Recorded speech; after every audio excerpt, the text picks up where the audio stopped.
Hello everyone and welcome to your 6th Adobe Premiere Pro tutorial. Interface Description Part 2. In this tutorial, we will learn more about the interface and we will get to know more windows and we will get to know more about this software. In the last tutorial, you got to know about the source window. So let's continue on from there. If you see over here, if we just collapse the source window, on its right we have the playback window or the program panel. Now this program panel previews the footage that is being currently played. So the source panel on the left that previews the footage, and we can edit and work on the footage before adding it to our sequence, and on the right the program preview panel that previews and enables us to view our project after being added into the sequence. So that is the basic difference between the two windows. Source window for before we added the clip and program for after we added a clip into the sequence.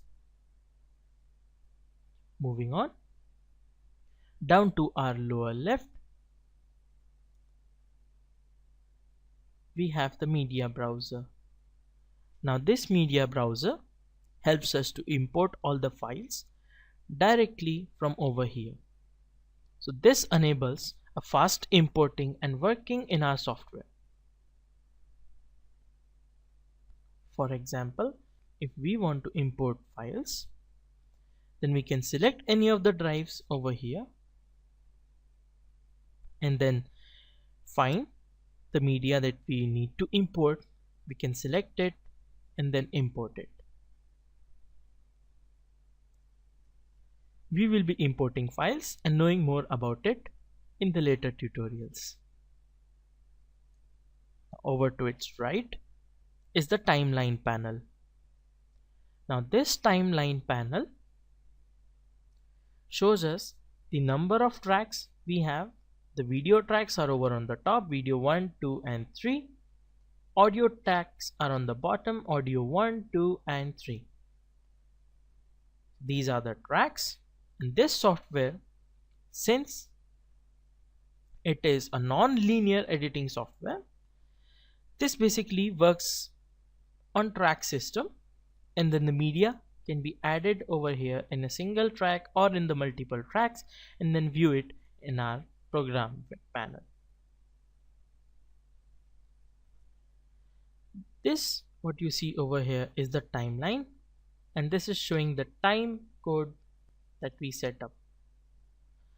So what we see over here is the time code of our current time indicator, that is the point of time at we are at currently. So this CTI or the current time indicator indicates the time we are at currently.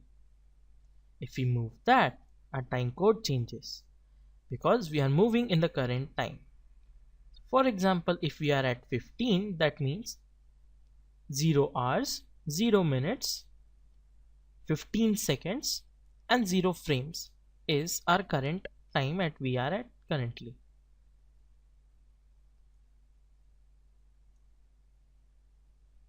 So these are the basic windows that come in use. In the next tutorial, we will go into a little bit more detail on our interface and we will know about the workspaces.